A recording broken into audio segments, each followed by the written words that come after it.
Olá, o entrevistado de hoje do nosso programa é o deputado distrital Augusto Carvalho, um mineiro que está em Brasília há 34 anos, lutando pela população, né, deputado? Estamos aí há algum tempo já. Isso. Deputado, hoje nós vamos conversar sobre 3 assuntos bem distintos, que é a CPI da Educação, a Comissão de Meio Ambiente e a famosa CID, que incomoda todo mundo. Então vamos começar com a CPI da Educação. Eu queria que o senhor situasse um pouco para o telespectador o porquê da CPI, como é que tudo isso começou? Bom, já há algum tempo que conversas e boatos, vamos dizer, ecoavam na imprensa aqui do Distrito Federal a respeito de irregularidades que teriam acontecido, né, no âmbito da Secretaria de Educação. Também na área de saúde, recentemente, né, nós tivemos aí todo o envolvimento do ex-secretário Arnaldo Bernardino, né, em supostos favorecimentos, né, a empresas privadas, no caso o Hospital Santa Juliana. Então, quer dizer, CPIs estão acontecendo na Câmara, não é? Exatamente.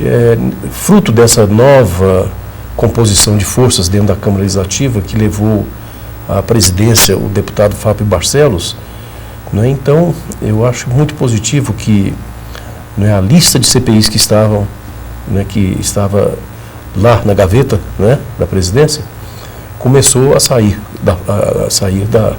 para fora, vamos dizer, né? E a educação e a saúde, setores fundamentais aqui na vida das pessoas, aliás, no país inteiro, né? Exato. Com essas irregularidades, no caso da educação, teriam acontecido desvios, favorecimentos, licitações, vamos dizer, fraudadas, né, na área de contratação de transporte escolar, ao mesmo tempo em que a Secretaria de Educação vinha privilegiando, né, professores para serem chamados através de contratos temporários e não através, né, do concurso público. Aqueles milhares de jovens que foram aprovados, aguardaram por anos, né, a sua convocação e viram as suas vagas sendo preenchidas por pessoas de confiança. Qual, né? foi a proporção, deputado, de contratos especiais e de concursados? Ou seja, quantos foram contratados de forma especial quando os concursados poderiam ter entrado? Veja, nós começamos a CPI da educação, no caso, ouvindo as pessoas envolvidas na questão da licitação, das irregularidades que teriam acontecido no âmbito da contratação de transporte escolar. O foco até agora, né, as oitivas que têm acontecido, são referentes a essas supostas irregularidades nos contratos. Não tivemos ainda o material do Ministério Público sendo analisado. Aliás, chegou recentemente às nossas mãos, né, o material do Ministério Público, que já abriu um inquérito, né, de investigação na promotoria da educação, né, e essa parte, vamos dizer, esse outro foco, esse outro objeto da CPI, nós ainda não tivemos a oportunidade mais à frente a ser analisado. Será certamente. Então, essa proporção, sabemos que são milhares, né, milhares foram contratados ao longo dos últimos anos, né, em detrimento daqueles profissionais, daqueles jovens que poderiam estar, vamos dizer, consolidando as suas carreiras, suas profissões. Deputado, quais as pessoas que já foram ouvidas nesse primeiro momento da CPI da Educação? Nós tivemos a audiência já das representantes, né, os representantes da empresa chamada Exave. Foi uma empresa que por primeiro questionou, né, os critérios, né, da licitação havida para a contratação do transporte escolar. Essa empresa questionou o direcionamento que teria havido, favorecendo a empresa chamada Moura Transportes, né? E ouvimos então a representante dessa empresa que reafirmou aquilo que está nos autos do processo do Ministério Público, né?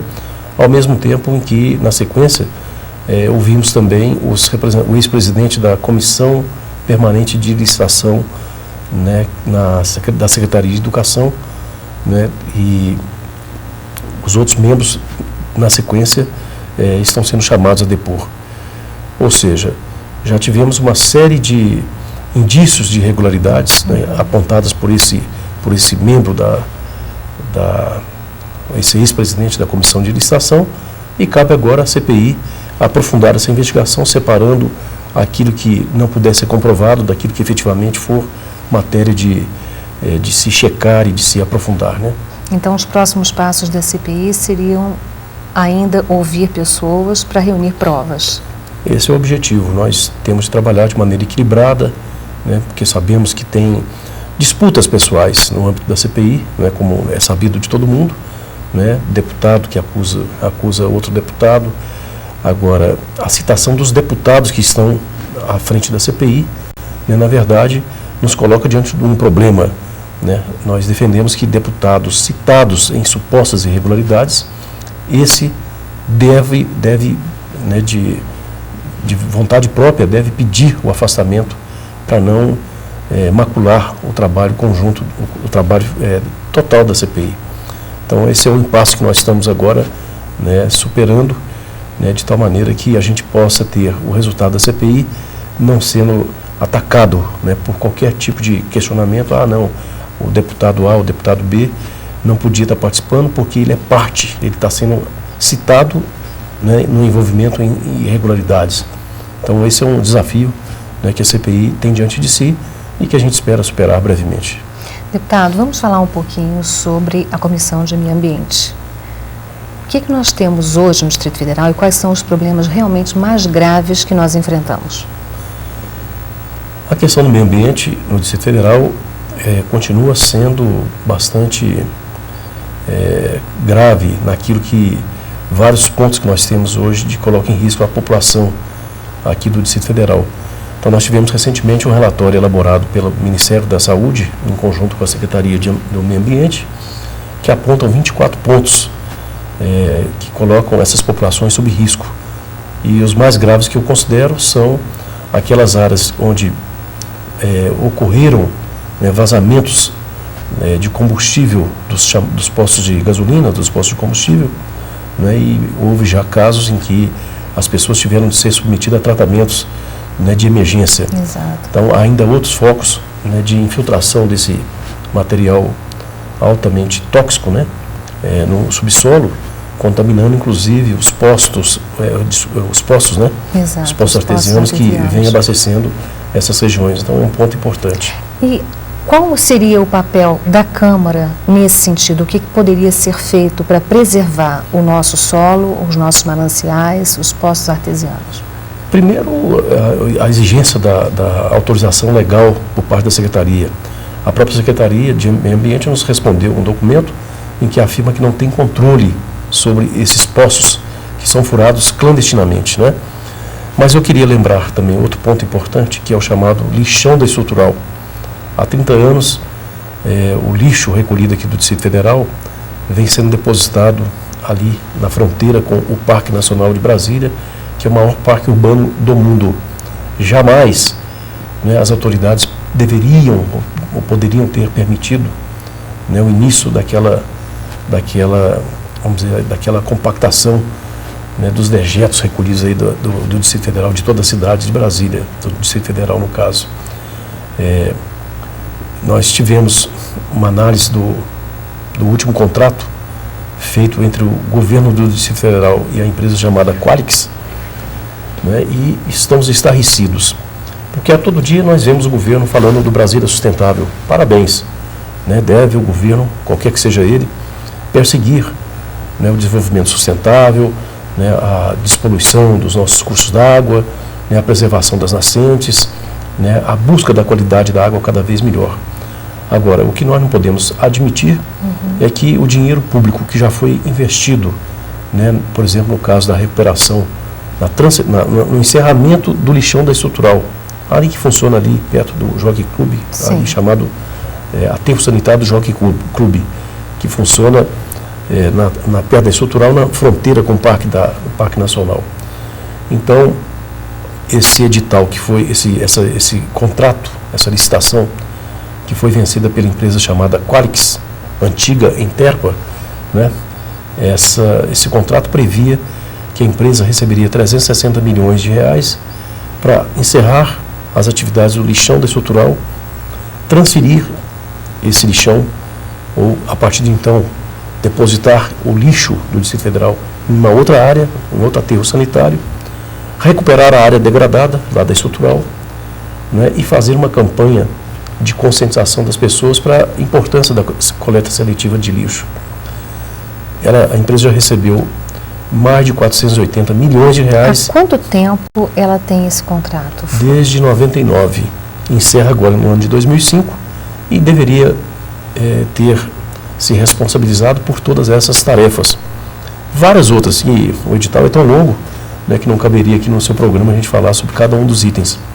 Mas esses pontos principais, né, que deveriam... E não foram feitos, deputado? Que deveriam ter sido feitos, não foram feitos. E nós não podemos admitir, né, que o governo do Distrito Federal jogue fora milhões de reais do contribuinte para pagar para outras empresas, outros licitantes, né, para fazer aquilo que já deveria ter sido cumprido. Então, isso é um escândalo tão monumental, né, que eu acredito que só com uma CPI, né, que possa colocar a fundo, né, quem foi o responsável, porque se a empresa não fez o que tinha de fazer, alguém deveria estar fiscalizando e as pessoas responsáveis em cada área não deveriam permitir o repasse do dinheiro público, 480 milhões de reais, quero te frisar, né, para essa empresa. Nesse período de 6 anos. Nesse período de 6 anos que não cumpriu quase nada daquilo a que se comprometia. E o senhor, então, vai propor uma CPI? Já estamos colhendo a assinatura dos colegas, né, para que essa matéria possa ser examinada com o rigor que ela merece. E o senhor já buscou alguma justificativa para não ter acontecido dentro daquele cronograma previsto? A justificativa esfarrapada que nós vimos publicado na imprensa, até no ataque à minha pessoa, foi da empresa dizendo que não fez porque não recebeu a licença ambiental para fazer a transferência do lixão da estrutural para o aterro sanitário da Ceilândia. Ora, se não teve a licença ambiental, certamente que deveria cumprir algumas exigências que não cumpriu. E segundo, o fato de não ter recebido a licença não implicava que ela não deveria fazer o resto. Ela poderia procurar outras áreas. Aliás, até a Universidade de Brasília tem um estudo no seu departamento de meio ambiente, né, que prevê 38 pontos onde seria possível a instalação desse aterro sanitário. Então é uma justificativa que não satisfaz de maneira alguma, né? A própria Comissão do Meio Ambiente está aguardando, houve uma troca de comando na Secretaria do Meio Ambiente, já entramos em contato com o secretário, estamos aguardando apenas agora o acerto da agenda para ouvir o secretário do Meio Ambiente, né? E ouviremos também a representação das empresas e das outras áreas de governo envolvidas. A proposta está sendo bem recebida na Câmara? Da CPI? Da CPI. Bom, sempre CPI é um assunto polêmico, né, na medida em que só podem funcionar duas ao mesmo tempo. Mas, pela magnitude dos recursos envolvidos, né, e pela gravidade das questões sociais, na medida que ali estão trabalhando cerca de 1.000 trabalhadores em condições abjetas, né, questões sociais, questões ambientais e questões de improbidade administrativa. Então, pela gravidade de todas essas circunstâncias, eu considero que, além das oitivos, além das audiências públicas, né, dos depoimentos que a Comissão do Meio Ambiente deva fazer, mas na hora de apurar quem é que autorizou o pagamento de quanto, para quem, aí só mesmo, na minha opinião, uma comissão parlamentar de inquérito que quebre o sigilo bancário, para ver se houve, irregularidades, benefícios indevidos, né? Alguém se beneficiou e muito disso aí. Deputado, a Câmara entrou esse ano com uma nova composição da mesa e me parece que ela está mais ágil. É isso mesmo?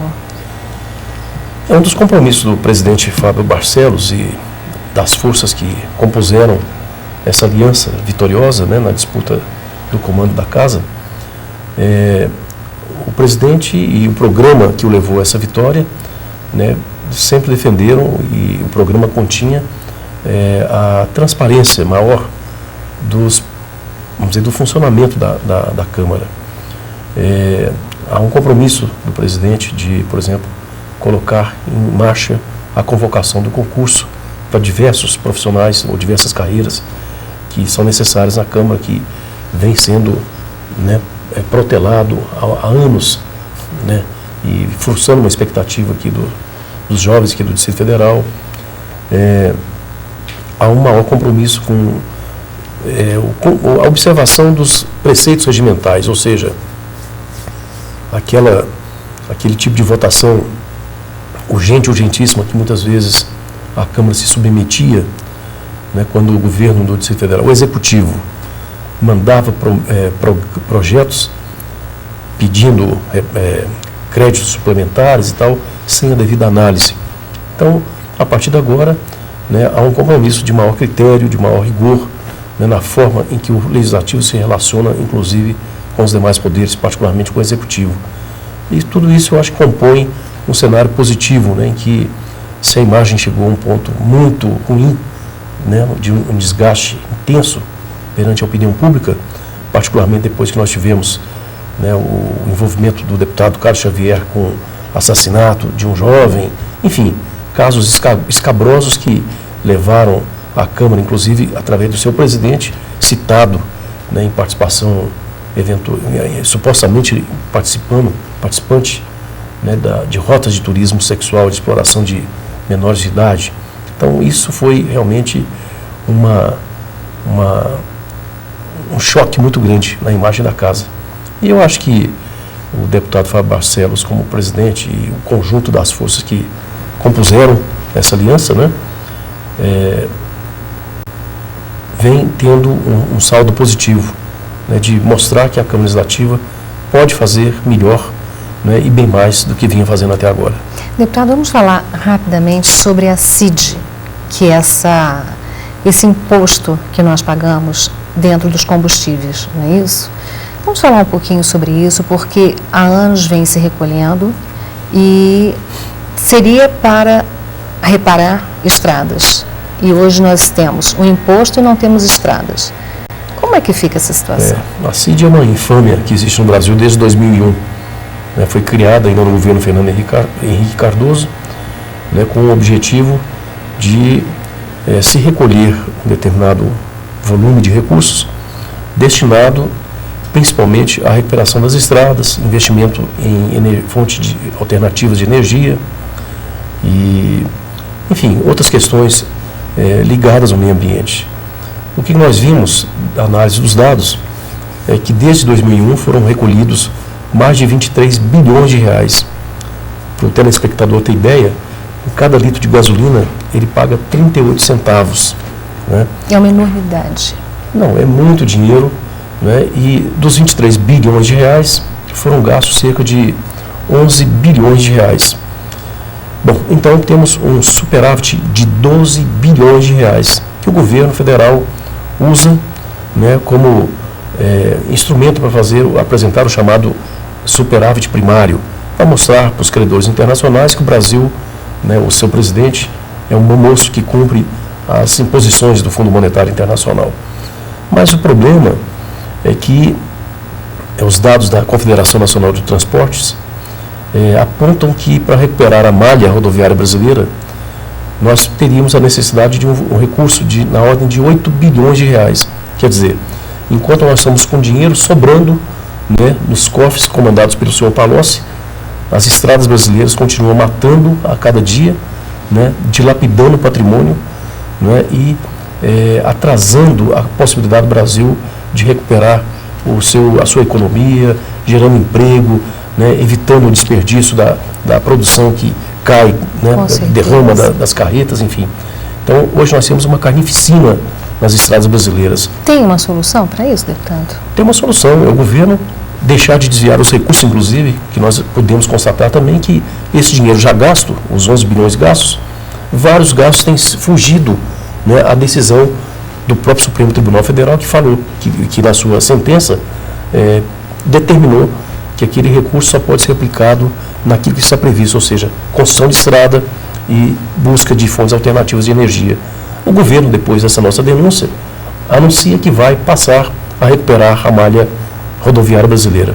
Vamos esperar para crer, né, para poder acompanhar de perto essa tardia manifestação do governo, que já deveria, desde quando assumiu, né, recuperar a malha rodoviária brasileira, que está hoje, né, em estado lamentável, né, crateras marcando todo o território nacional. Uma infâmia, né, para todos aqueles que pagamos os nossos impostos, E, aliás, boa parte dos brasileiros certamente não tinha a menor ideia, né, de que naquele litro de gasolina está embutido 38 centavos da chamada CID, que é o imposto da rodovia. Sem dúvida alguma. Deputado, eu espero contar com o senhor aqui no nosso programa inúmeras outras vezes para falarmos sobre CPI e para falarmos também sobre a CID.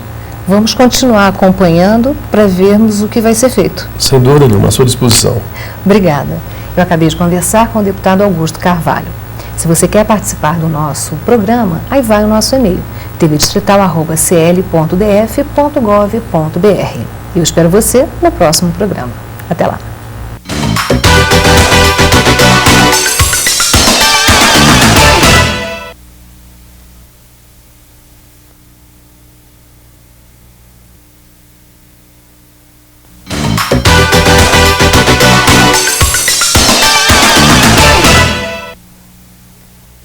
Olá, o tema do nosso programa hoje é agricultura orgânica.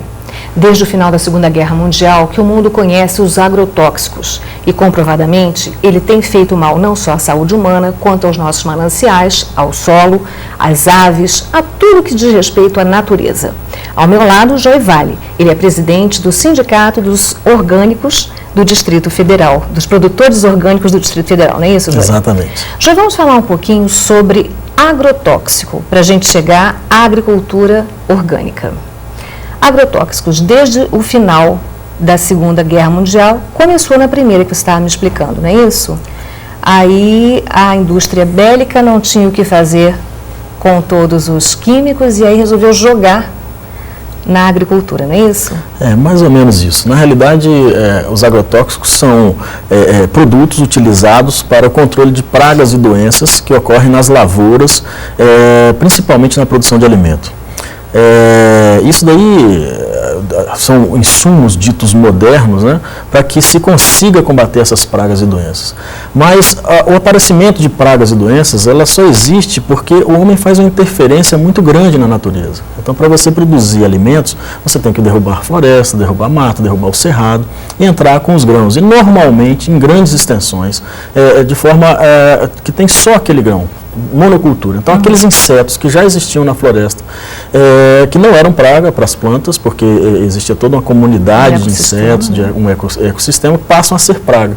E para isso, a forma que se encontrou foi matar esses insetos. Para matar esses insetos, então, é que apareceu e surge a cada dia a questão dos agrotóxicos, os produtos que são utilizados nas lavouras de produção de alimentos no país e no mundo inteiro.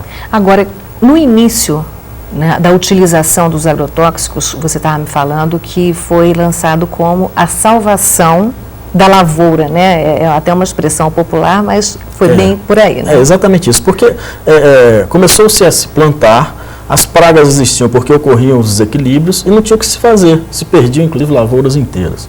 E quando surgiu essa questão dos agrotóxicos, eles vieram como a salvação da lavoura, quer dizer, olha, tem produtos aqui que são maravilhosos, porque matam todos os bichos e você vai poder colher alimentos em grande quantidade e com boa qualidade.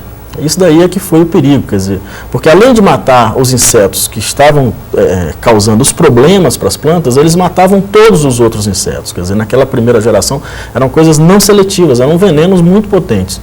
E aí só aumentava o desequilíbrio e as plantas começavam a sofrer com isso e toda a natureza sofrendo também. Sem contar que antes de qualquer estudo, eles lançaram os agrotóxicos, mas não se preocuparam em fazer um trabalho específico, científico, em relação à saúde humana, não é isso? Nesse primeiro momento, eu digo que não tinha nem como fazer, porque os métodos de análise, as quantidades que se pegavam, os exames que existiam na época, eles não davam conta de pegar tudo o que ocorria.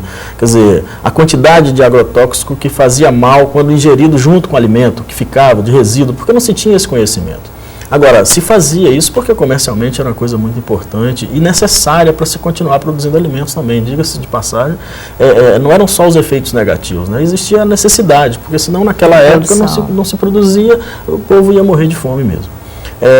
Mas com o tempo, as pessoas começaram a perceber, a classe médica, e as pessoas mesmo começaram a sentir esses problemas, quer dizer, os problemas na questão da contaminação da água, na questão da contaminação do meio ambiente e da contaminação das próprias pessoas que começaram a ver que aquilo fazia mal. Já existe uma relação, então, entre o agrotóxico e o surgimento de doenças no ser humano? As pessoas hoje morrem mais do que há 50 anos devido a intoxicações? Certamente existe isso. Eu não sou médico, eu não posso afirmar para você, olha, causa câncer, causa isso, mas certamente há uma grande relação. Existem vários trabalhos mostrando, inclusive, por exemplo, nas regiões produtoras de fumo, que há um grande aumento de índice de suicídio. Aí o pessoal, por que suicídio? Porque o agrotóxico que é utilizado é imunodepressor e causa depressão. Então, as pessoas entram em depressão em função do agrotóxico e a causa do suicídio é a depressão que teve no agrotóxico a sua causa. E assim sucessivamente, são vários os casos, vários problemas que estão relatados na literatura de trabalhos de classe médica, mostrando que há um efeito, uma interação negativa entre esses produtos químicos e a saúde do homem, da natureza, enfim, a saúde de todo o planeta.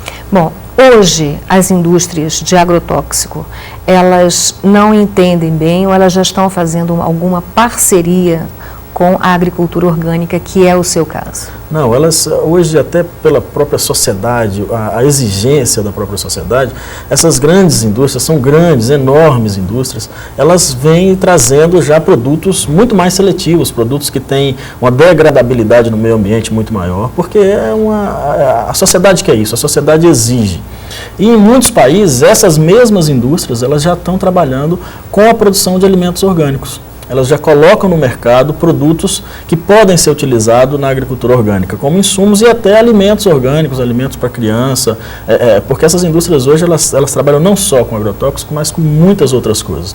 E no primeiro mundo, principalmente na Europa, no Japão, essas empresas estão lançando produtos que o mercado quer, que são produtos saudáveis, produtos limpos, sem a utilização de agrotóxicos. Quer dizer, o mundo está voltando a ser como era, orgânico, até o início dos anos de 1900, o final do século XIX? Exatamente. Eu diria que nós estamos de volta para o futuro, né? Essa é a frase. Porque essa questão do retorno, a gente está pegando as coisas boas, quer dizer, a não utilização de agrotóxico, mas estamos incrementando a questão da produtividade para que se consiga manter a produção de alimento nos níveis que o mundo precisa, né? Para alimentar essa massa toda de seres humanos, né? Mas buscando caminhos, ecologizando os sistemas de produção, buscando caminhos em parceria com a natureza, para que isso se torne uma coisa extremamente sustentável, para que a gente consiga produzir alimentos e continue conseguindo produzir alimentos por muito e muito tempo, sem agredir tanto a natureza, e com isso produzindo alimentos de boa qualidade, alimentos que realmente alimentam, né? Aquela velha frase, faça do seu alimento o seu remédio, e do seu remédio o seu alimento. Então, o objetivo, a busca da produção de alimentos orgânicos é essa, que o alimento seja saudável em si, quer dizer, não tenha resíduos de nada, de químicos, e também consiga ser produzido de forma que a natureza fica preservada e continua existindo por muito e muito tempo, dando uma sustentabilidade para quem está no campo. Quer dizer, as pessoas que ficam no campo vão conseguir continuar no campo. Exato. E também uma grande segurança para quem está na cidade, segurança alimentar. Agora, você me disse há pouco que em alguns lugares, principalmente da Europa, o solo e os mananciais já não podem mais ser utilizados porque estão altamente contaminados, não é isso? Exatamente, porque nas primeiras gerações de agrotóxicos eram produtos extremamente nocivos, eram produtos muito perigosos, eram venenos muito perigosos. E esses venenos não se degradam facilmente. Eles têm o que eles chamam de meia-vida, quer dizer, o período de degradação deles na natureza é muito grande, muito grande. Então, isso é muito grande, o que seria? Nós estamos falando aí de mais de 100 anos, 200 anos, 300 anos, tem muitos elementos que levam até isso para se degradar, no caso do clorado, né, daqueles DDT e etc. Uhum. Então, na realidade, esses solos já estão contaminados e não tem como descontaminar. Tá? Então, o alimento que é produzido ali, queiramos nós ou não, ele vem já com um pouco de resíduo porque a planta se alimenta naquele solo. E esse elemento faz parte, nesse momento, daquele solo. Então você já tem um alimento contaminado. Então não tem como fazer agricultura orgânica nesses solos, né? Nós aqui no Brasil, nós temos solos ainda preservados. Temos. O Brasil tem uma capacidade enorme hoje de virar um grande produtor de alimentos orgânicos no mundo e já está virando. Nós já somos o maior produtor de açúcar orgânico no mundo, já somos os maiores de café, de soja. Justamente por isso, porque nós temos muitas áreas inexploradas que podem ser trabalhadas de forma sustentável, quer dizer, não estou falando de derrubar a Amazônia ou derrubar o Cerrado todo para produzir, mas de uma forma coerente, de uma forma equilibrada, essas áreas podem ser anexadas ao processo produtivo. E temos áreas que são, a agricultura de cerrado é muito recente, né? Então são áreas que ainda não estão contaminadas ou que não receberam aquela grande carga daqueles venenos da primeira geração, que eram venenos altamente nocivos. Já são produtos agrotóxicos dessa última geração, com a meia-vida muito pequena, quer dizer, com alta degradabilidade no meio ambiente e que não deixam resíduos nos alimentos que ali serão produzidos após a limpeza, vamos dizer assim, após a conversão para o orgânico. Joel, eu fiquei preocupada, o termo é esse realmente, você acabou de falar, antes nós estávamos conversando, que existe resíduo de DDT, de clorado, em ursos do Polo Norte. Isso é verdade, isso é uma coisa extremamente conhecida, porque na época esses produtos apareceram como sendo a salvação e foram largamente utilizados. São produtos extremamente tóxicos. O mundo está contaminado, porque as correntes... O mundo está contaminado, isso é verdade, o mundo está contaminado. Agora, graças a Deus, quer dizer, o homem tem essa sabedoria, né? Parou de utilizar, proibiu sua utilização e se está se trabalhando com outros tipos de produtos, com outras frentes, vamos dizer assim, de produtos que não fazem como não agridem tanto quanto o clorado. E a gente espera que esse efeito vá se degradando com o tempo. A natureza, ela é fantástica, ela tem esse poder maravilhoso de regeneração. É só a gente dar um tempo para ela que ela retorna para a gente com bastante intensidade. Agora, Joel, a agricultura orgânica não é fácil e não é para qualquer um. Não é chegar e falar, olha, o meu alface é orgânico, sendo que ele não teve todo um preparo, todo um processo, não é isso? É verdade. Na realidade é o seguinte, eu acho que produção agrícola não é mais para qualquer um, né? Precisa ter a vocação para mexer com a terra, né? Precisa ter tecnologia, nós precisamos trabalhar com tecnologia, sem tecnologia não se chega em lugar nenhum. E precisa se estar trabalhando de olho no mercado, quer dizer, a gente não pode, antigamente se fazia orgânico, então pequenininho, sem tecnologia, furadinho, e se vendia aquele produto até contaminado por coliforme fecal, Exato. Aquela coisa toda. O momento que nós passamos agora é um momento de muito profissionalismo no campo. Então, os produtores orgânicos, além da preocupação da questão do agrotóxico, da questão do resíduo de agrotóxico, há toda uma preocupação com a contaminação ambiental e microbiológica do alimento, porque ele está levando para a prateleira alimentos de qualidade.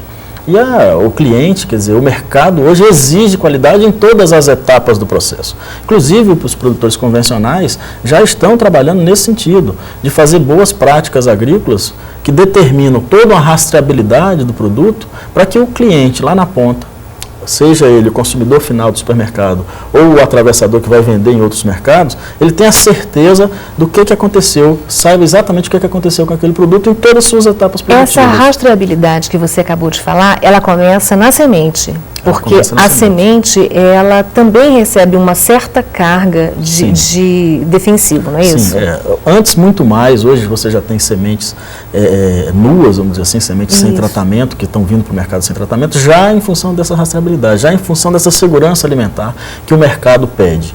A maioria dos produtos são produtos, vamos dizer assim, que se trabalha a prevenção, né? São fungicidas para não dar fungo na semente, aquela coisa toda, mas hoje já se tem muita semente nua no mercado, porque o consumidor está exigindo isso, quer dizer, uma semente pura, já começa desde ali.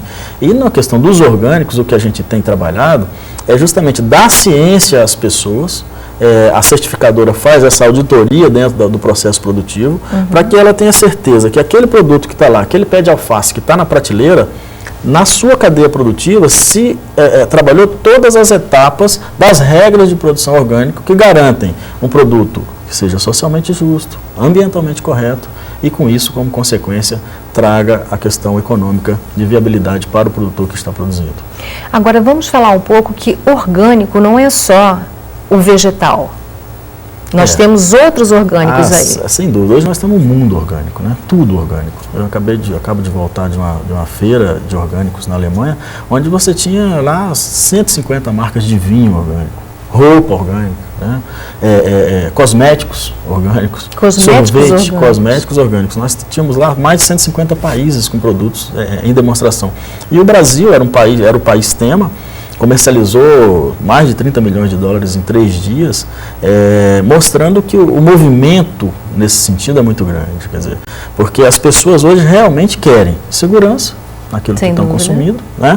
Tem uma preocupação, principalmente o pessoal que mora nos Estados Unidos, na Europa, Japão, uma preocupação muito grande com a questão social, como aquele produto está sendo produzido, as pessoas que estão trabalhando, elas estão bem, estão com qualidade de vida, então tem trabalho infantil, tem trabalho escravo, então há uma grande preocupação com a questão social e com a questão ambiental, além, logicamente, da questão da segurança alimentar, da saúde das pessoas que estão comprando aquele produto. Então eles têm esses níveis de preocupação, a preocupação social, de toda a cadeia envolvida no processo, a questão ambiental, do meio ambiente, da sustentabilidade do processo produtivo naquele ambiente onde ele está colocado e, logicamente, a questão da saúde própria pessoal. Hoje no Brasil, o produto orgânico, ele já foi muito mais caro, mas ele ainda é um pouco mais caro do que vamos dizer assim, o produzido com todos esses... realmente existe um preço diferenciado, ele é um pouco mais caro. A tendência é que caia, porque a partir do momento que você começa a dar certeza de resultado para o produtor e dar escala nesse processo, então nós devemos ter uma queda de preço. Mas não aos níveis que se pratica hoje com o produto convencional. Porque, na realidade, existe uma certa artificialidade desse preço do produto convencional, tá certo? Onde a gente tem preços extremamente aviltantes para o produtor, exigindo com que ele trabalhe em escalas altíssimas, e com isso você tem todo o rastro que é deixado na questão de derrubar matas, de ir até a beirada do rio, de usar agrotóxico para ter certeza que vai vender, porque o preço é muito barato, né? Exato. Então, essa relação que se faz, a gente está chamando ela de relação de preço justo. Não caro e nem barato, mas um preço justo que remunere toda a cadeia produtiva, que cuida da água, que cuida do solo, que cuida das pessoas que estão trabalhando, né? Então são preços que a sociedade topa pagar, quer dizer, aceita pagar, para que toda essa cadeia seja remunerada. E na hora que as pessoas começam a prestar atenção, a gente tem visto isso através de pesquisa, no orçamento diário dela, a comida pesa muito pouco, se você for comparar com os outros itens. Com certeza. Né? Então a gente tem condição de trabalhar esse preço na conscientização das pessoas, porque elas vão estar comprando esse produto sabendo que vão estar trazendo ou levando um grande bem para as pessoas que estão produzindo, para elas mesmas e para o planeta. Joey, as pessoas que queiram participar, que queiram saber um pouco mais sobre agricultura orgânica, o que elas precisam fazer?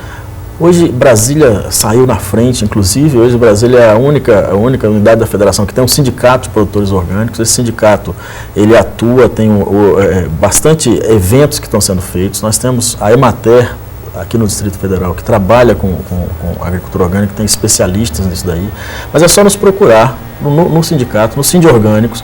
A gente tem uma técnica responsável que está lá para atender qualquer dúvida, tentar resolver qualquer dúvida, encaminhando esses produtores que tenham dúvida, ou mesmo os consumidores, para as pessoas que possam respondê-las, né? O nosso sindicato funciona na 709/909 Sul, e o telefone lá é muito simples, é 242-9600. Então é só ligar e tem um mundo inteiro de informações à disposição de quem precisar. Joey, muito obrigada pela sua participação no nosso programa, e eu queria contar com você outras vezes para falarmos sobre as novidades em termos orgânicos. Ok, estamos à disposição. Obrigada. Eu acabei de conversar com Joey Vale, ele é presidente do Sindicato dos Produtores Orgânicos do Distrito Federal. Se você quer participar do nosso programa, aí vai o nosso endereço, tvdistrital@cl.df.gov.br. Eu espero você no próximo programa. Até lá!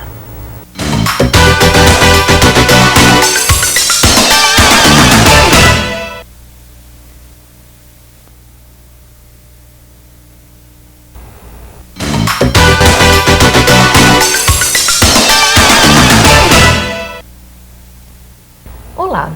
O entrevistado do nosso programa de hoje é o Dr. Silvio Jaguaribe. Ele é engenheiro, chegou a Brasília em 1957 e é um pioneiro.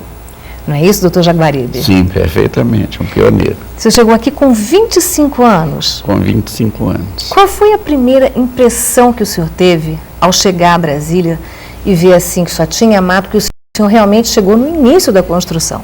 Eu cheguei no início da construção e meu primeiro impacto foi a viagem para cá. Eu vim de avião até Goiânia, porque ainda não tinha o aeroporto aqui. Em Goiânia nós pegamos um ônibus, aquele antigamente era jardineira, nem era ônibus, o Pássaro Marrom. E por incrível que pareça, nós viemos de Goiânia aqui, eu e um outro colega, demoramos 30 horas de Goiânia aqui. 30 horas, doutor Jaguaribe. Atolamos no meio do caminho, a estrada era por Planaltina antiga, a estrada não era aqui por Anápolis, dava uma volta, mas o ônibus quebrou, atolou e tudo. Sei que nós demoramos do Rio até Goiânia, 1h30, no máximo 2 horas. E de Goiânia aqui nós demoramos 30 horas de viagem. E aí quando o senhor chegou aqui em Brasília, o senhor olhou e... Foi um sonho, né? Não, foi um sonho. Nós chegamos, só tinha mato e estava iniciando o acampamento da Nova Cap, tinha uma estrutura metálica grande, onde era o escritório da Nova Cap, os escritórios chefes de departamento, doutor Moacir, doutor Vasco, doutor Peri. Então eu me apresentei e fui logo encarregado de resolver e construir outras casas de engenheiros, alojamentos, restaurante do CER, todo o acampamento da Nova Cap, onde hoje é a Candangolândia. E aí o senhor começou na construção, efetivamente, da nova capital, não é isso? Aí depois de fazer o acampamento, porque ainda não tinha nem sido julgado o plano piloto, né? A construção que tinha estava no início das fundações do Palácio Alvorada e começando o Brasília Palace. Depois, aí desenvolveu o plano piloto, foram começar as outras obras. Eu fui verificar e fiscalizar a obra do Brasília Palace. E por aí foram surgindo as outras obras, a Praça dos Três Poderes, os ministérios, na época, quando vieram as estruturas metálicas, vieram todas dos Estados Unidos, a equipe de americanos e tudo, criou-se outros acampamentos, feito o da Pacheco Fernandes, o do DFL, que é ali hoje onde é a Vila Planalto, e por aí foram começando as obras e a gente foi... Quando o senhor veio para Brasília, o senhor veio sem a família? Eu vim solteiro, sem a família, vim sozinho, e quando foi da primeira missa, logo na primeira missa, eu voltei ao Rio, aí sim, aí eu não demorei mais 30 horas, porque a gente costuma pegar carona de carro, de ônibus. Eu peguei carona de avião com os deputados que vieram para a primeira missa. Eu fui para o aeroporto e fiquei fazendo assim, peguei uma carona, fui para o Rio e fiquei noivo. E em outubro de 1957 eu voltei ao Rio, nós casamos. Aí eu já tinha feito a minha casa aqui de madeira e aí trouxe a minha mulher para cá. Agora, como é que foi trabalhar com Lúcio Costa, com Oscar Niemeyer? Foi um aprendizado? Era difícil? Como é que era? Conta um pouquinho. Não, é um aprendizado, porque todos dois são grandes técnicos, tanto o Lúcio Costa como o Oscar Niemeyer, e o nosso convívio maior é com o Oscar Niemeyer. A gente muito boa, a gente amiga, são técnicos fabulosos, né? E com o Oscar a gente trabalhava ali hoje onde é o Palácio da Justiça, ali em cima, perto da Praça dos Três Poderes, tinha 2 galpões, que um era o Departamento de Arquitetura, onde ficava o Nauro Esteves e o Oscar e os outros, e no outro era o Departamento de Edificações, os engenheiros, os chefes de departamento, o pessoal da construção. Então, nosso contato era de bloco para bloco, com o Oscar ali toda hora, tinha dúvida em projeto, levava, ele resolvia, os assessores dele, nós, enfim, era um convívio de amizade, de gente muito boa. O senhor fez engenharia na Escola Nacional de Engenharia no Rio de Janeiro? No Rio, lá em São Francisco. E aí, trabalhar na época com Oscar Niemeyer foi um aprendizado realmente? O senhor mudou alguma coisa das características do que o senhor tinha aprendido? Não, foi um aperfeiçoamento, que nós aprendemos a técnica de construir. O Oscar era arquiteto e a técnica de projetar. Então, nós aqui juntamos as duas coisas, sentimos a arte do Oscar e tudo, e as nossas dificuldades em se adaptar às curvas que ele fazia. Né? Como pioneiro então, nessa arquitetura toda, ele levou os engenheiros. Tinha as dificuldades de fazer as formas, por exemplo. Eu lembro da forma do Palácio do Alvorada, aquelas colunas, o Darcy, que era engenheiro da Rabelo, teve que fazer o modelo reduzido das formas, e preparar, depois fazer uma forma inteira para poder moldar, porque não, fugia completamente daquela... O padrão do que padrão existia, que tinha, né? que era tudo reto, e tudo, mas foi um aprendizado grande. Agora, e Juscelino Kubitschek, há uma curiosidade muito grande com quem esteve com ele. Era uma pessoa formidável, né? O Juscelino, ele vinha sempre aqui, tratava a gente quase de igual para igual, queria saber todas as informações, e quando ele chegava aqui era uma oportunidade que a gente tinha, inclusive, de se alimentar melhor, porque a gente comia, a gente almoçava no restaurante do SESI, e quando ele chegava a gente era convidado para ir lá para o Catetinho, então a gente, para conversar com ele, contar como andavam as obras, e aproveitava para tirar a barriga da miséria, como diz o outro. Tá ótimo. E me diz uma coisa, o senhor falou que chegou em 57 e foi a primeira vez ao Rio em 60? Não, em 50, na primeira missa. Ah, na primeira missa, sem dúvida. Eu cheguei em 15 de fevereiro e voltei ao Rio na primeira missa, se não me engano, foi em abril ou maio. Isso, exatamente. Agora me diz uma outra coisa. O senhor, aqui em Brasília, como é que o senhor vê hoje toda essa evolução, que o senhor está aqui há 48 anos? 48 anos. Como é que o senhor vê essa evolução? Como é que o senhor se sente vendo a cidade hoje enorme, muito populosa? Não, a gente sente orgulho de ter feito isso e de estar participando aqui e vivendo aqui, né? Agora é uma coisa normal, o movimento, o volume de carro, porque quando nós fizemos Brasília, quando foi projetado ficou muito bem projetado, avenidas largas e tudo, não tinha indústria automobilística. E depois, com o evento da indústria automobilística, o volume de carros, a gente vê que estão construindo em Brasília, se faz viaduto, se alarga estradas e o tráfego está cada... Mas mesmo assim é uma cidade fabulosa, é um ideal para a gente viver. E me diz uma coisa, em relação ao projeto original, ele está sendo e vem sendo muito modificado nesses anos. Como é que o senhor vê essa modificação? É benéfica? A modificação acompanha a modernidade, né? Por exemplo, muita gente briga aqui em Brasília, existem as contestações que está se fazendo, deturpando o plano, fazendo o 7º andar a cobertura. Eu não vejo inconveniente nenhum nisso, porque você não está fazendo um andar independente, você está fazendo uma cobertura que é junto ao 6º andar, é o 6º andar e mais uma cobertura de lazer. O pessoal que tem mais posses, que vem do Rio, São Paulo, em todo lugar, é normal você ter, não é um 7º andar. A turma briga muito que está se fazendo 7º andar, que está se deturpando, mas eu não vejo nisso uma deturpação. As quadras estão mantidas, são as superquadras, o plano piloto está mantido, criou muito, foi cidades satélites e tudo, e alguns acampamentos que, dado a vivência, o pessoal ficando, não teve condições de tirar e acabou se incorporando na cidade, mas eles não enfeiam, como é a Telebrasília, o acampamento da Telebrasília e o acampamento da Vila Planalto, ficaram embutidos dentro da cidade. Mas isso é uma coisa humana hoje em dia, você não tem condições de chegar lá e pegar esse pessoal que trabalhou, que ajudou a construção, que morou lá e jogar as caras todas no chão e levar para outro lugar. O que tem que se fazer é tentar adaptar e dar uma urbanização disso para não deixar o aspecto de favelado, tem que se moldar a isso, e isso não é difícil, só com boa vontade e não com briga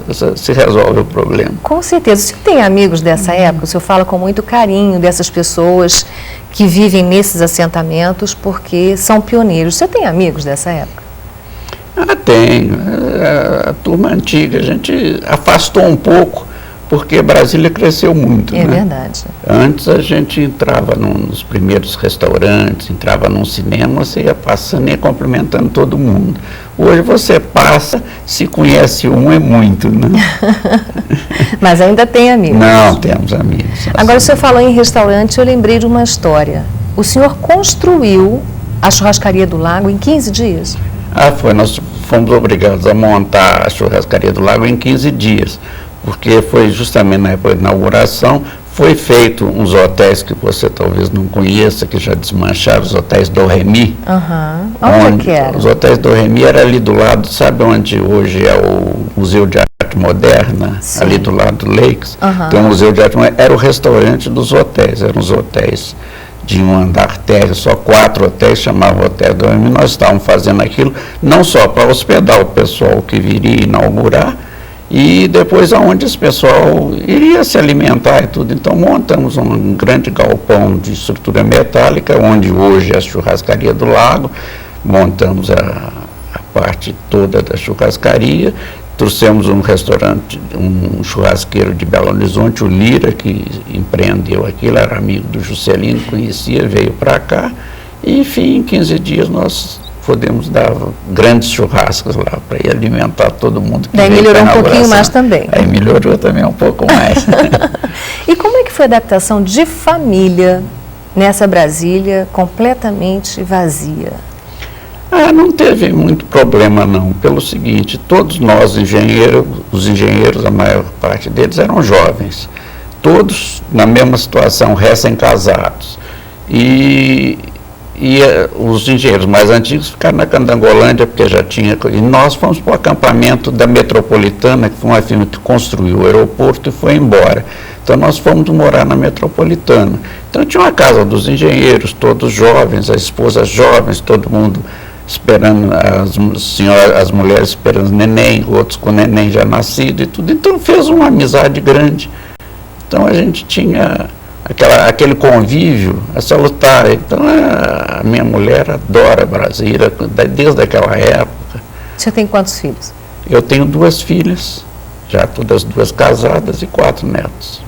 E os seus netos, todos aqui de Brasília também? Todos nasceram aqui, todos aqui, já estão na universidade, um estudando engenharia, com 23 anos, outra menina estudando jornalismo, né? Então estão todos vinculados a Brasília.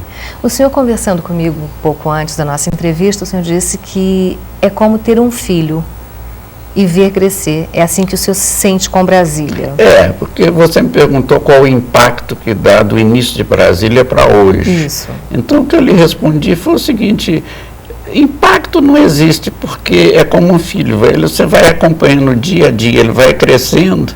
Então você vai sentindo, vai se adaptando às mudanças de idade, da infância para a juventude e tudo, vai compreendendo a situação. Então, impacto não existe. Agora, se você pensar como era e como está, aí sim, a gente tem um choque, mas... E esse choque, como é que o senhor se sente de olhar e falar assim, bom, Brasília agora tem muitos monumentos, tem muita gente, tem os filhos da cidade, que já têm filhos.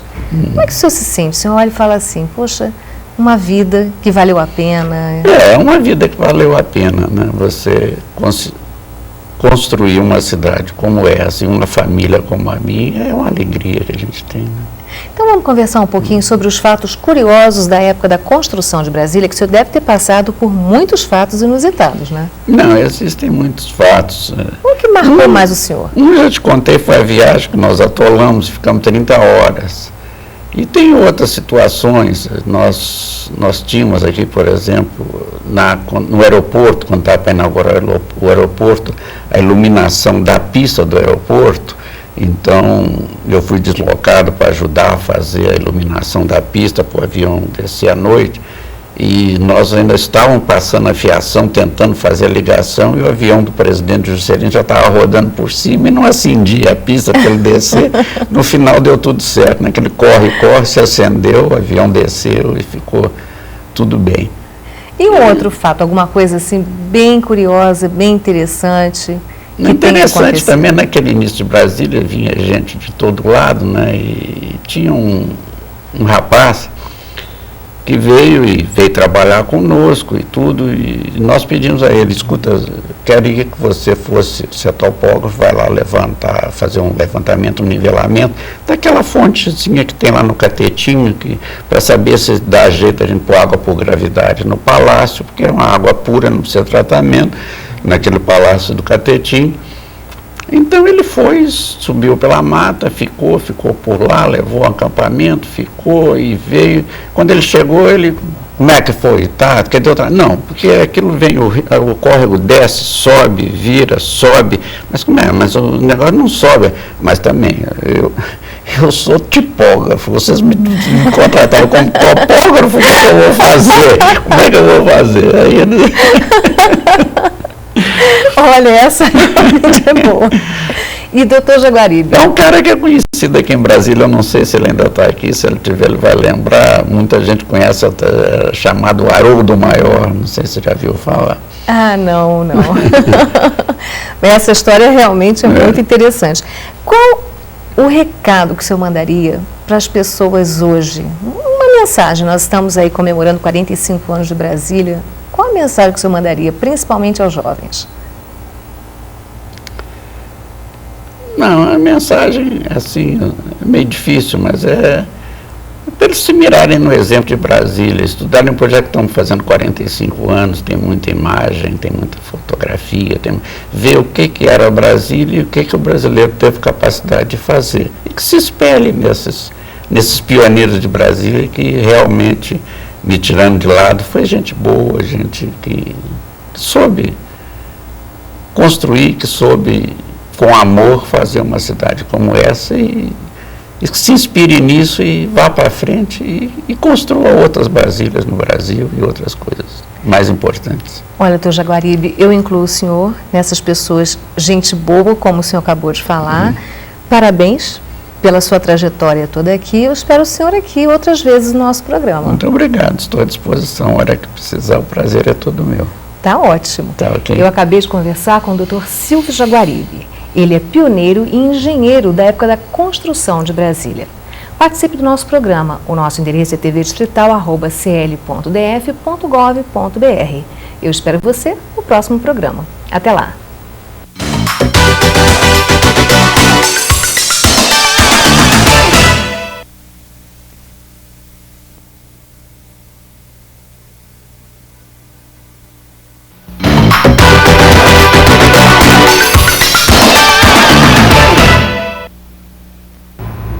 Olá, estamos começando mais um programa Primeiro Plano. A nossa convidada de hoje é a deputada Arlete Sampaio, que tem uma longa história de luta no Distrito Federal. Formada em medicina, é médica sanitarista e nessa função ela vem desempenhando diversos trabalhos no Distrito Federal e eleita deputada distrital, a mais votada nas últimas eleições. Ela hoje é presidente da Comissão de Educação e Saúde e é relatora da CPI da Saúde, que está acontecendo também na Câmara Distrital. Tudo bem, deputada? Tudo bem, Nilson. A senhora tem uma longa história também, fundadora do PT no Distrito Federal, né, da CUT. Fala um pouquinho dessa sua história primeiro, antes da gente entrar diretamente no seu trabalho. Eu comecei aqui em Brasília a militar no movimento estudantil, né, aqui na Universidade de Brasília. Fiz parte daquela grande luta que desembocou na greve de 77. Fomos expulsos 32 alunos em função daquele momento. Depois eu comecei a atuar no movimento sindical e no movimento político com a fundação do Partido dos Trabalhadores. Portanto, realmente é muito tempo de participação política. Foi vice-governadora também? Fui vice-governadora à época do Cristóvão, de 95 a 98. E em 2002 fui eleita deputada distrital. E o que vem acontecendo nesse período, né? Vamos trazer esse seu trabalho para a Câmara Distrital, né? O que vem acontecendo, que trabalhos estão sendo desenvolvidos na Câmara nessa área da saúde? Olha, nós passamos, digamos assim, 2 anos aprendendo um pouco aquele ambiente da Câmara Legislativa, que às vezes é muito difícil. Mas eu acredito que ao final desse 2º ano, nós conseguimos abrir uma possibilidade maior de atuação na Câmara Legislativa com a formação de uma frente democrática que permitiu a eleição de uma nova mesa, e eu acho que com isso nós temos hoje mais espaço político para atuar mais tranquilidade para atuar, sem as restrições, sem os impedimentos, às vezes até antidemocráticos, da mesa anterior. Então, eu acredito que nós estamos inaugurando uma fase boa na Câmara Legislativa, que nós podemos fazer com que a Câmara esteja mais próxima dos interesses dos cidadãos e possa, inclusive, votar projetos com um aprofundamento maior da sua formulação. Essa nova mesa diretora, a senhora acredita que ela tenha uma possibilidade de trazer o cidadão, o eleitor, para mais próximo dos deputados e acompanhar melhor esse trabalho? Eu acho que nós podemos mostrar à população que nós estamos trabalhando e muito. Inclusive, a existência de 2 CPIs na Câmara Legislativa neste momento é a demonstração de que nós estamos cumprindo o nosso papel de fiscalização, de denúncia das coisas irregulares e procurando atuar para melhorar, inclusive, o próprio Poder Executivo do Distrito Federal. Nessa área de saúde, a senhora tem um projeto, né, que já apresentou esse projeto sobre a saúde. Eu queria que a senhora falasse um pouquinho dele. Esse é um projeto que eu sonhei apresentar à Câmara Legislativa desde o primeiro dia, porque eu sou sanitarista e percebi que nós não temos em Brasília um código de saúde. Na verdade, nós temos um código sanitário de 1966, portanto, absolutamente defasado em relação ao conhecimento tecnológico, como também em relação às novas legislações da área de saúde. Então, nós trabalhamos nesses anos no sentido de elaborar uma proposta e estamos hoje já com proposta protocolada na casa e começando o debate. Nós queremos, antes de aprovar, antes de discutir e votar, nós queremos promover um grande debate com a sociedade. É um projeto extremamente extenso, né? Tem 786 capítulos, né? Artigos, aliás, e nós temos um projeto que tem os seguintes capítulos: vigilância ambiental em saúde, vigilância sanitária, vigilância epidemiológica, vigilância da saúde do trabalhador e atenção à saúde. Portanto, é um código de saúde extenso que versa sobre diversos temas, procura regulamentar todas as atividades que tenham incidência na saúde, quer seja saúde individual, quer seja saúde coletiva, para que nós tenhamos esse disciplinamento jurídico aqui em Brasília, para que, inclusive, a atuação da fiscalização se faça melhor.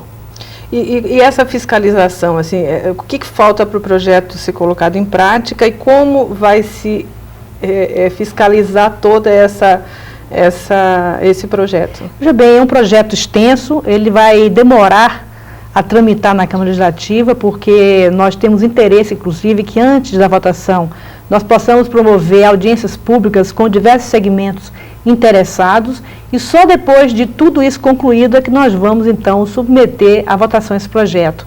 Eu espero que até o final do nosso mandato, portanto, 2006, nós estejamos votando esse projeto.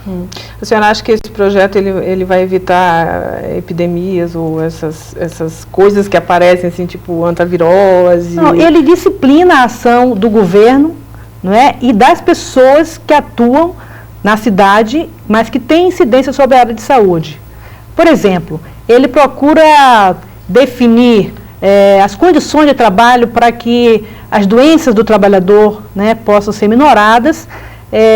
Ele procura definir cuidados com o meio ambiente para que nós possamos justamente não ter doenças que dizem respeito à contaminação, não é, do meio ambiente. Ele procura disciplinar os cuidados com a vigilância epidemiológica, justamente para evitar surtos, epidemias em nossa cidade. Então, ele é extenso, ele abrange diversas áreas, a questão dos resíduos sólidos, tudo isso diz respeito ao Código de Saúde, né? Ele descentraliza também o comando da saúde? Exatamente, ele tem como princípio a descentralização e a participação. Nós achamos que uma sociedade em que não haja participação da cidadania, fica sempre mais difícil que só o governo possa exercer o seu papel. Então, é fundamental a participação da cidadania para que nós possamos ter êxito nas medidas que pretendemos tomar. E esse controle social, então, seria feito pelas comunidades envolvidas também? Pelos trabalhadores da saúde, pelas comunidades envolvidas, por ONGs, né, entidades que atuam nessas áreas. Qual é a fase do projeto? Agora ele já foi apresentado, né? Vamos recapitular para a gente dizer o que o povo pode esperar, né? E quando esperar essa nova fase da saúde no Distrito Federal. Ele foi protocolado há pouco e agora o que nós pretendemos fazer, através da Comissão de Educação e Saúde, são diversas audiências públicas. Nós pretendemos chamar, por exemplo, todas as pessoas que atuam na vigilância sanitária para discutir conosco o código no sentido de aperfeiçoá-lo. Se tiver alguma emenda que possa ser feita, nós vamos incluir essas emendas. Depois nós vamos trabalhar com todos os sanitaristas, por exemplo, para analisarmos a questão da vigilância epidemiológica. Vamos procurar a Universidade de Brasília, o Núcleo de Estudos de Saúde Pública, vamos procurar a Anvisa, todos esses órgãos, o próprio Ministério Público tem uma área que estuda a questão do direito sanitário, então vamos procurar, vamos debater, só depois disso é que nós vamos de fato submeter esse projeto à votação na Câmara Legislativa. E a senhora acha que tem chance desse projeto virar um projeto nacional também? Olha, eu acho que ele é um projeto bastante completo e ele pode inspirar justamente nesse momento que a própria Anvisa discute a possibilidade de um Código de Saúde Nacional, eu acho que ele pode contribuir também para isso. Deputada, passando para um outro projeto que a senhora tem, que é sobre as cirurgias dos epiléticos, para a epilepsia. Esse foi um projeto que nós trabalhamos em conjunto com a Associação dos Portadores de Epilepsia. Nós fizemos um projeto simples, apenas que assegurava aos portadores de epilepsia o direito a todos os meios terapêuticos reconhecidos pelo Conselho Federal de Medicina, incluindo aí a cirurgia da remoção de foco epiléptico. Aqui em Brasília nós não tínhamos essa cirurgia na rede pública, em alguns estados isso já é feito, então nós aprovamos a lei foi sancionada, hoje é a Lei 3.342, e não satisfeitos apenas com ter aprovado a lei, nós procuramos tentar que ela se tornasse realidade. Então nós procuramos a direção do hospital de base, a equipe de neurologia, e verificamos que faltava muito pouco para que essa cirurgia pudesse ser feita em Brasília. E aí então o hospital procurou se credenciar junto ao Ministério da Saúde para realizar a cirurgia e hoje já está sendo realizada aqui no Distrito Federal. Eu acho que é uma conquista de todos aqueles que lutaram para que isso pudesse ser realidade. E as pessoas podem ter acesso procurando o hospital de base, então? Exatamente. Evidentemente, não são todos os portadores de epilepsia que se recomenda a cirurgia. Isso é uma questão que o próprio médico vai indicar. Existem casos, quando a medicação não é satisfatória, não tem bons resultados, em que esse paciente é encaminhado à cirurgia. Então, nesses casos, já é possível fazer aqui no Distrito Federal, no hospital de base. E agora a CPI. Vamos a ela. O porquê da implantação da CPI e o que está acontecendo no decorrer dos depoimentos? Veja bem, desde o início do nosso mandato, nós temos feito muitas denúncias em relação à área de saúde. Hoje, a saúde pública em Brasília continua sendo um caos. As pessoas que vão procurar os hospitais, os centros de saúde, não têm atendimento adequado, não têm medicação, às vezes deixam de se fazer exames simples por falta de insumos. Então, realmente é uma situação muito crítica. E, ao lado disso, nós recebemos denúncias que demonstram a possibilidade de ter uma má gestão ou de um uso fraudulento dos recursos públicos, particularmente os recursos do SUS. Então, nós propusemos à Câmara Legislativa, a partir de uma denúncia que encaminhamos ao Ministério Público já em 2004, e essa denúncia foi apurada e mostrando sérios indícios de fato dessa fraude. Então, nós resolvemos propor uma CPI que foi aprovada por 22 votos na Câmara Legislativa. Hoje essa CPI está em curso, nós estamos fazendo as investigações devidas e espero que ela realmente produza bons resultados, não apenas no sentido de apontar responsabilidades, de apontar uma situação de improbidade administrativa que nos parece já configurada, mas também no sentido de mostrar à sociedade que nós estamos atentos e mostrar aos gestores públicos que nós estamos acompanhando suas gestões e que, portanto, tenham cuidado no uso dos recursos públicos. Então, essa CPI, eu acho que ela é exemplar no sentido de apontar um novo momento para a saúde pública em Brasília, um momento em que os gestores têm consciência de que a Câmara Legislativa não está omissa, não está por fora, pelo contrário, ela está acompanhando tudo o que acontece na área de saúde, como também na área de educação, e, portanto, eu acho que com isso a sociedade fica até mais confiante de saber que a Câmara Legislativa não está fechando os olhos às coisas que acontecem em nossa cidade.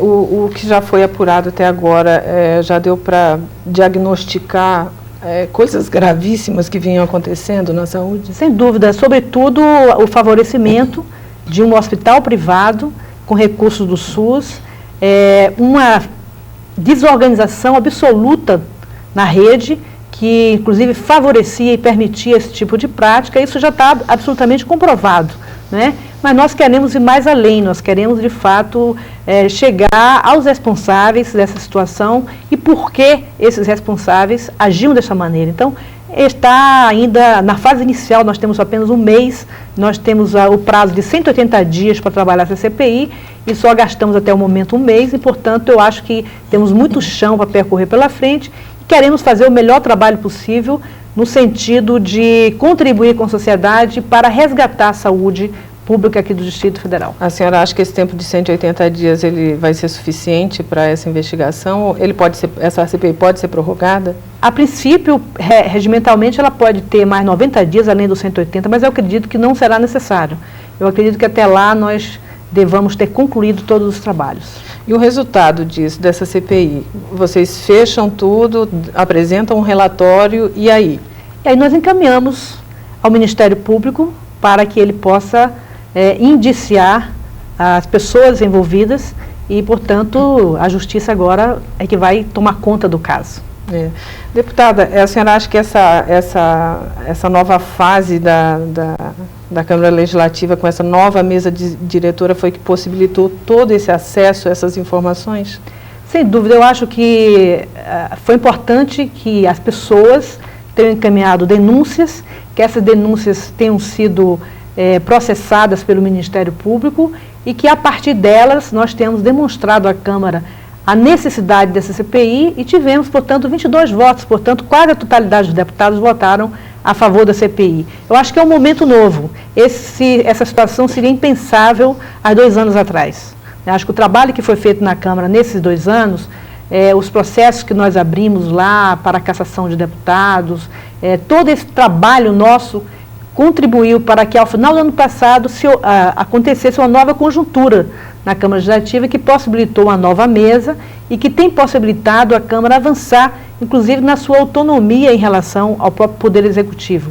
Eu acho que hoje os parlamentares estão muito mais cuidadosos no sentido de aprovar projetos, lendo-os antes, analisando o seu conteúdo, diferentemente de um tempo atrás em que o Executivo tinha a Câmara Legislativa como uma extensão, né, do Palácio do Buriti. Eu acho que isso é uma coisa importante para a cidade e nós devemos continuar trabalhando nessa linha. E agora, para a gente encerrar, que o nosso tempo está terminando, como é que o povo pode ter acesso a isso tudo que a Câmara está oferecendo agora? Hoje, felizmente, nós temos a TV Legislativa, não é? Canal 9 da NET. E TV Distrital. A TV, exatamente, a TV Distrital, Canal 9 da NET. E a gente pretende em breve que esse canal seja aberto, como também eu acho que a ouvidoria e todas as comissões hoje procuram dialogar com a sociedade. A nossa comissão recebe sempre denúncias, informações que nós procuramos sempre processar para responder ao cidadão o que está acontecendo tanto na área de saúde quanto na área de educação.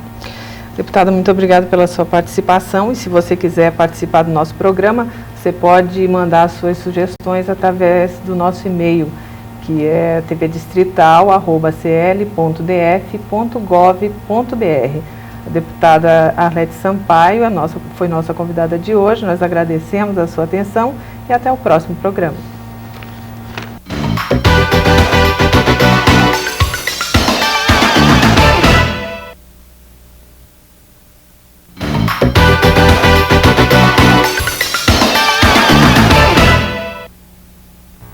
Olá, o entrevistado de hoje do Primeiro Plano é o deputado Júnior Brunelli, do PP. É o mais novo parlamentar a assumir uma cadeira na Câmara Legislativa. É também presidente da CCJ, a mais importante comissão da Casa, de Constituição e Justiça. Não é isso, deputado? É isso, a gente quer agradecer esse espaço aberto e vamos aí levar uma ideia ao público daquilo que entendemos que seja uma participação à população para melhorar a qualidade de vida da nossa sociedade. Sem dúvida, e os trabalhos são muitos, né, deputado? O senhor já tem 16 leis, não é isso? Nós temos 16 leis aprovadas, mais de 1.100 proposições apresentadas.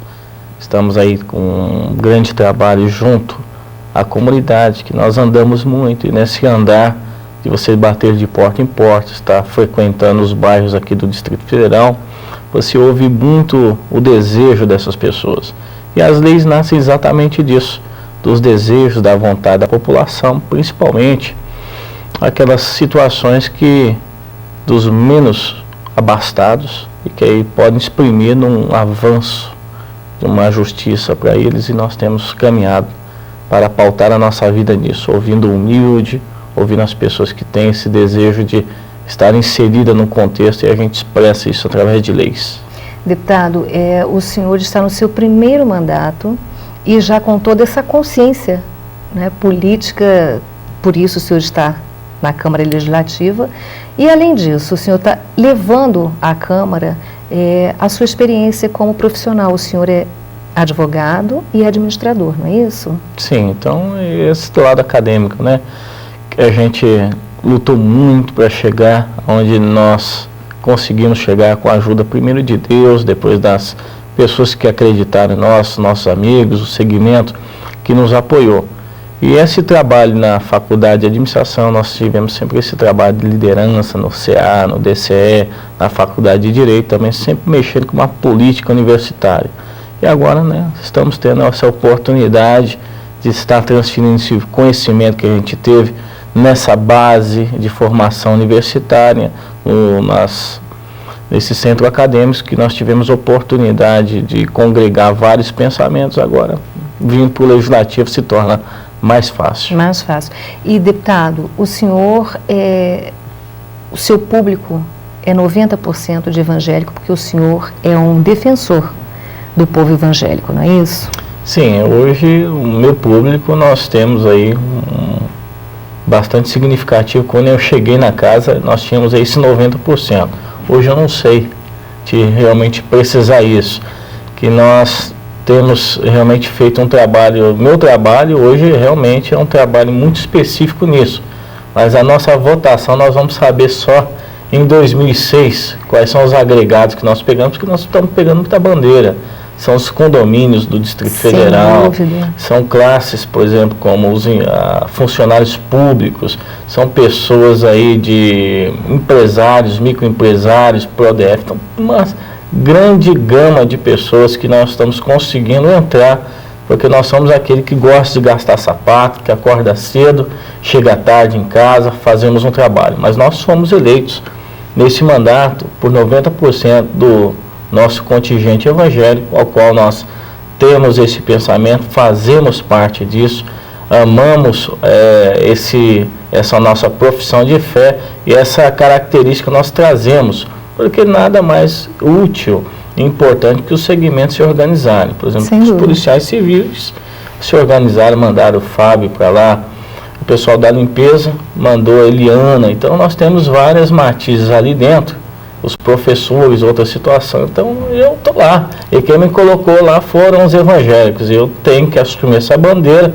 porque nada mais justo que isso. Eu acho que eu não sou aquele deputado de estar com uma hipocrisia, eu fui eleito por isso, mas estou representando tudo. É claro que nós trabalhamos por tudo isso. Sem dúvida alguma. Mas eu tenho que ter essa gratidão, e essa é a minha palavra, as pessoas que me colocaram dentro do segmento, dentro da Câmara Legislativa, que foi o segmento evangélico, sem dúvida. Então nós vamos dividir a nossa entrevista em algumas partes. A primeira eu gostaria de falar sobre a Comissão de Constituição e Justiça. No seu primeiro mandato, o senhor é o mais jovem deputado na Câmara Legislativa e assume essa comissão, que realmente é pesada. Vamos falar um pouquinho sobre o que é a comissão, a CCJ, e qual o trabalho que o senhor desenvolve lá.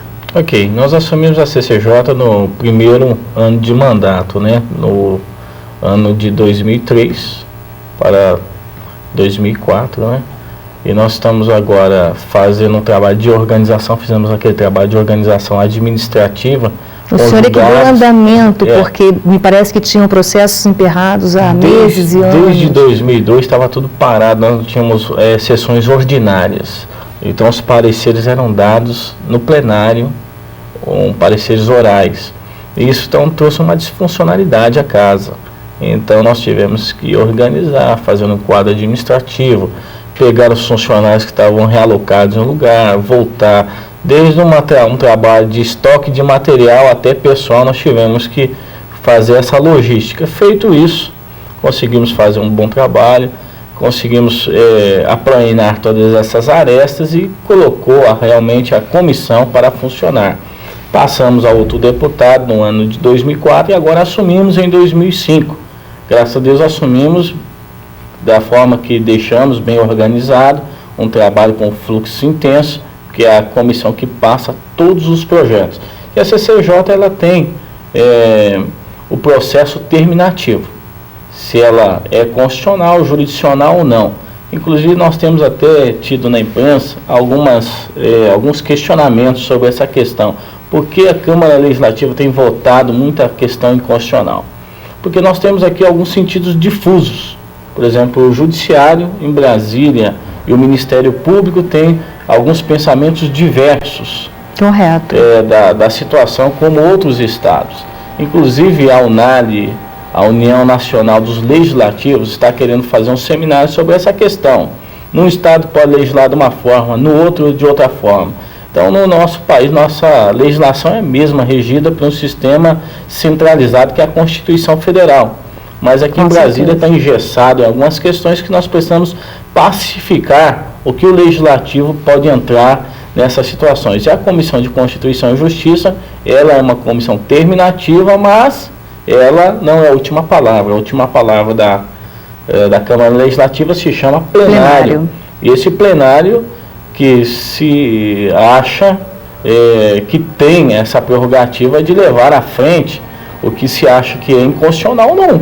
Sem Porque dúvida. o que é moral, o que é justo, o que é situações que precisa ser discutida e ampliada para a sociedade, é claro que vai ter um andamento. E por isso acontece todas essas questões, porque nós não estamos no judiciário, nós estamos no legislativo. O legislativo representa o povo. E não adianta a gente pensar que a coisa é quadradinha, redondinha, não. A coisa é uma formação, como a sociedade ela é dinâmica. Sem os dúvida. preceitos e os princípios vão se mudando, a agilidade que se há de servir a administração pública para servir as pessoas tem que ser considerado nesse processo. Muito bem, então falamos sobre a Comissão de Constituição e Justiça, agora vamos passar para o seu trabalho, o trabalho do deputado Júnior Brunelli. O senhor tem aí uma bandeira, que nós acabamos de falar, que é o segmento evangélico. Dentro desse segmento, o senhor está trabalhando para as igrejas na questão que houve um impasse muito grande de impostos, de cobrança de taxa de lixo, e o senhor conseguiu derrubar. Vamos falar um pouquinho sobre isso. Pois é, graças a Deus nós conseguimos isso. Nós tivemos na FEIComércio e orientados por uma associação do Estado do Rio de Janeiro, FENAC, uma federação, ela entendeu que deveria cobrar uma contribuição sindical patronal das igrejas. Quer dizer, trocando, né, tudo isso, traduzindo tudo isso, estaria vendo as igrejas, que é um templo religioso, como algo semelhante a um shopping, a uma loja, alguma coisa assim, não é isso? A Constituição, fins comerciais. A Constituição é muito clara. As instituições religiosas, elas são imunes, elas são nem isentas, elas são imunes lá no início da legislação. Então não tem fato gerador de contribuição, não tem um fato que vá poder fazer a inscrição disso. Nós tivemos exemplo no governo Fernando Henrique que quiseram criar um sindicato para as igrejas. E logo sobre essa questão, a bancada evangélica demonstrou pela Constituição que não haveria essa possibilidade. Sim. E logo foi sanado esse problema, caçando esse registro. E nós estamos vendo que essa dormência ou a falta de um conhecimento mais abalizado e específico sobre o segmento, dormiu-se a FEIComércio, se cobrou, mas eles sanaram. Nós estivemos conversando com o presidente, doutor Aldemir Santana, o nosso senador Paulo Otávio, fez também uma grande interferência nisso, e hoje, graças a Deus, foram suspensos, mas mesmo assim nós já tínhamos conseguido uma liminar na justiça sustando esses efeitos. Perfeito. Vamos falar então sobre o gás natural. O senhor tem um projeto, aliás, já é lei, já está sancionado, não é isso? Que vai beneficiar com o uso do gás natural o segmento dos taxistas, o transporte coletivo em Brasília, que torna-se muito caro e que vai poder ficar mais em conta. Falar um pouquinho sobre esse projeto. Ok, o gás natural nós tivemos essa ideia desde a campanha. As pessoas, por exemplo, os taxistas, o pessoal da transporte coletivo, escolar e outros segmentos nos procuraram na época da campanha, andando, conversando.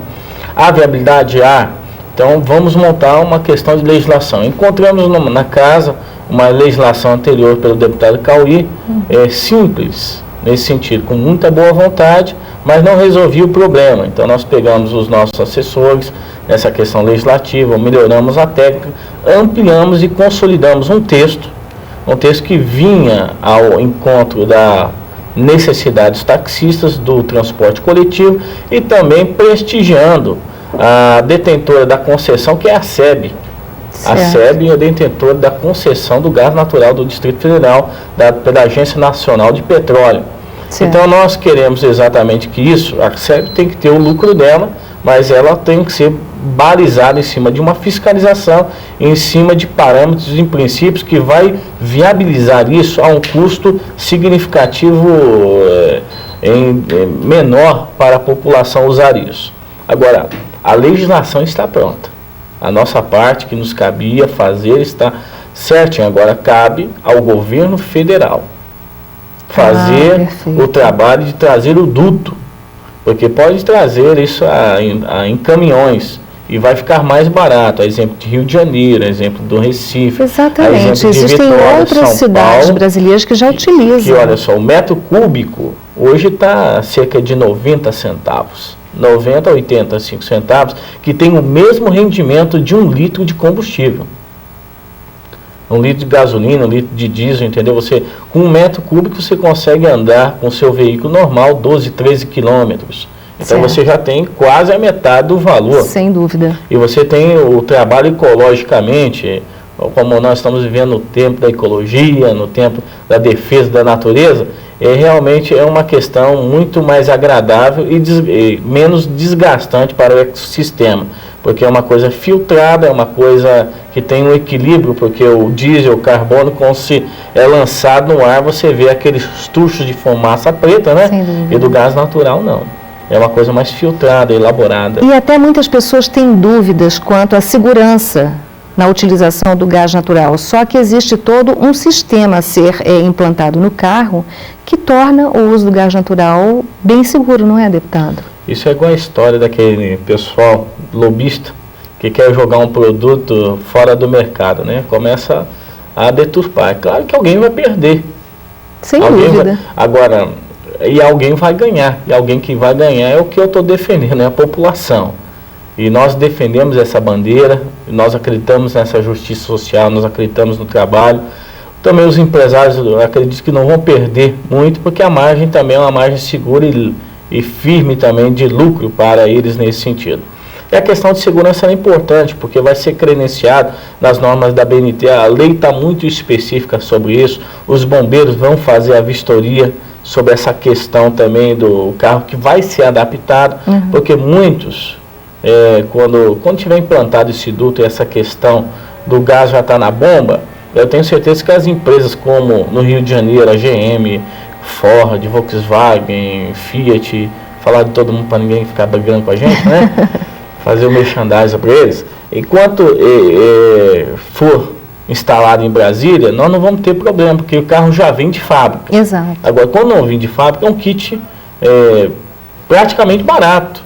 R$2.300, R$2.500, você a relação custo-benefício em, digamos, 6 meses, você tem um retorno disso. Sem dúvida. Entendeu? Você coloca, o que eu estou colocando de combustível? 90 centavos vezes isso, tal, você pega a sua planilha e fala o que eu estava gastando de gasolina, de diesel, de álcool, pô, você faz o seu encontro de contas e você vai ver, pô, tem um lucro aqui, que pode colocar nesse sentido. Agora, é claro, isso é escolha, né? A escolha cada um faz aquilo que acha conveniente. Então só está dependendo agora do governo federal? Está devendo o governo federal, o senador Paulo Otávio estava trabalhando em cima com as pessoas do BIRD, né? Do governo aqui do Distrito Federal também, que tem essa intenção, porque nada melhor do que a SEB, né? E a SEB com esse trabalho muito bom, de qualidade. Eu acho que no Brasil nós não temos uma empresa de energia elétrica que consegue captar tão bem o Distrito Federal. Parabenizar o presidente lá que está fazendo um bom trabalho, e a gente quer também trazer um lucro para o Estado. O Estado não visa lucro, mas eu acho que é importante as empresas serem rentáveis, estarem estáveis, porque nós temos um funcionalismo que merece a contrapartida e a gente tem que gerar essa receita. Deputado, vamos falar rapidamente sobre condomínios, mas o senhor vai voltar num outro programa para falarmos especificamente sobre os condomínios. Como é que está a situação? Fala rapidamente para nós. Pois é, condomínio, a gente entrou na Câmara Legislativa entendendo basicamente o nada sobre isso. E quando eu fiquei numa comissão em 2003, bem no início, me deram presente para ficar no recesso parlamentar na casa. E a gente se deparou com muitas derrubadas, principalmente no Hollywood e no pôr do sol, no sol nascente, em algumas regiões de Sobradinho. Então, como não tinha outra pessoa na Câmara respondendo, eu tive que fazer um estudo recorde em 15 dias, entender PDL, entender PDOT, entender essas áreas de proteção ambiental, áreas de relevância e de interesse ecológico. Então, nós enfronhamos em cima disso. E nós nos debatemos em cima de vontade política de adequar uma situação. Fizemos ali no Tribunal de Contas da União uma pesquisa através da comissão, eu acho que foi de Assuntos Econômicos da Câmara Federal, e nós tivemos uma resposta de um parecer totalmente positivo do ministro Valmir Campelo, que assinou dizendo que pode ser feita a venda direta dessas áreas, desde que mudada a legislação das áreas de licitação. Por quê? A legislação de licitação, ela permite para uma questão de assentamento de moradia de baixa renda. Exato. Agora, no caso das pessoas que estão morando em condomínio, principalmente do lado que se diz Parkway, lado norte e nordeste do Distrito Federal, é um pessoal que já tem economicamente uma vida mais estável. Não é o caso do PSUL, não é o caso do PNorte, não é o caso da QNR. Lá realmente pode entrar nessa questão de baixa renda. Agora, lá não entra. Não entra, então não tem essa excepcionalidade na lei. E nós precisamos buscar uma questão específica, por exemplo, quando foi feita uma barragem, lá no Pará, esqueci o nome da barragem, fizeram uma mudança na legislação específica para eles. Os moradores que foram construir aquela barragem foi do Tucumã. Sei lá, esqueci. Então, essa questão da barragem, houve essa mudança da legislação. Então, as pessoas ficaram assentadas ali. Ali permitiu que as pessoas que foram construir aquela barragem pôde, sim, então, ingressar e ter o direito de ali estar. Então, é isso que nós queremos. Nós queremos justiça social, nós queremos a igualdade para as pessoas. E Brasília parece que as coisas, quando fala que vai fazer alguma coisa em benefício, abrir um trabalho, parece que as coisas se emperram. Se emperram porque terra... Isso está empenhado, então, nós nesse estamos empenhados, sentido. porque nós acreditamos, a terra sempre foi um meio de produção. Agora a terra tem que entender que a terra pertence ao povo que deu um mandato às pessoas para dar o quê? A habitação. Deputado, certamente você vai voltar em nosso programa para falar sobre condomínios, que é um assunto que interessa muita gente e é um assunto extenso. Ah, sim, com certeza. Então eu agradeço a sua participação no primeiro plano e eu espero o senhor aqui em breve. Ok, eu que agradeço a você, agradeço os nossos ouvintes, pedindo a Deus aí que nos dê muita graça, força, para estar fazendo aquilo que está no coração de Deus para a sociedade. Nós acreditamos em justiça social, nós acreditamos em trabalho e acreditamos em pessoas que querem ver a mudança dessa cidade e nós vamos trabalhar para isso. Obrigado. Obrigada. Eu conversei com o deputado Júnior Brunelli. Se você quer participar do nosso programa, aí vai o nosso e-mail, tvdistrital@cl.df.gov.br. E eu espero você no próximo programa.